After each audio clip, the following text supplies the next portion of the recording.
জয় জগন্নাথ। শুনেছি তিনি না ডাকলে নাকি তার দর্শন হয় না। ঈদের ছুটিতে উড়িষ্যা যাব বলে ব্যাগ গোছাচ্ছিলাম। ঠিক তখন মনে হলো সবসময় লাস্ট মোমেন্টে কিছু না কিছু করি। তা এবার কিছু করব না?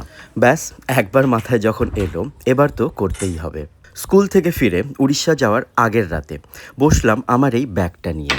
আসলে আমি চাইছিলাম আমার পুরো উড়িষ্যা ট্রিপটায় প্রভু আমার সঙ্গে থাকুক। ফ্যাব্রিক কালার দিয়ে করলে হয়তো ব্যাপারটা খুব সহজ হতো, কিন্তু আমার মনে হলো এই ব্যাগটার সঙ্গে সুতোর কাজটা ভালো যাবে। এই সেলাইটার কি নাম আমি নাম জানি না, জাস্ট মাথায় এলো আমি করলাম। আমার লাস্ট মোমেন্টের এই আইডিয়াটা তোমাদের কেমন লাগলো? আর ফাইনালি ব্যাগটাকে কেমন লাগছে প্লিজ কমেন্টে জানিও।